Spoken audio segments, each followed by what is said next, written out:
Hello everyone, আবারও চলে এসেছি নতুন একটা ব্লগ নিয়ে। ছাদে এসেছিলাম কাপড় মেলার জন্য। দেখছি একটা 9টা 12টা ফুল ফুটে আছে, খুবই সুন্দর লাগছিল দেখতে। তাই মজা করে একটু কানে গুঁজে নিলাম।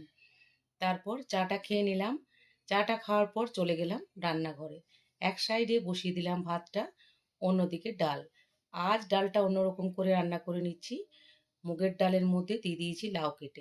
এরকম ধরনের ডাল খেতে বেশ ভালোই লাগে। আর তার সাথে ভেজে নিয়েছিলাম লাউয়ের খোসাগুলো। খোসাগুলোকে কিন্তু আমি ছাড়ি না, আমার খেতে বেশ ভালো লাগে।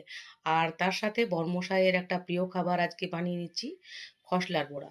খসলাটাকে আমি শুকনো কড়াইয়ের মধ্যে একটু ভেজে নিয়েছিলাম, তারপর বেটে ওর মধ্যে দিয়ে দিয়েছিলাম কাঁচা লঙ্কা, কেটে রাখা পেঁয়াজ, একটু চালের গুঁড়ো দিয়ে দিয়েছিলাম গ্রাইন্ডিংয়ের জন্য। তারপর তেলের মধ্যে বেশ লাল লাল করে ভেজে নিয়েছিলাম। দারুণ লাগে খেতে, জাস্ট অসম, দারুণ, খুবই সুন্দর লাগে। শুকনো ভাতের সাথেও ভালো লাগে, আর ডাল ভাত আর এরকম খসলার বড়া যদি হয় তাহলে আর কোনো সবজি লাগে না। আর সকাল থেকে রাত পর্যন্ত আমাদের মতো গৃহবধূদের একটাই চিন্তা, যে কি রান্না করব রাতে আর কি রান্না করব দিনে। এই নিয়েই সারাদিনটা কেটে যাচ্ছে। তো বন্ধুরা, ভিডিওটা কেমন লাগলো নিশ্চয় কমেন্ট করে জানাতে ভুলবেন না। ভিডিওটা আমার এই পর্যন্তই। ধন্যবাদ।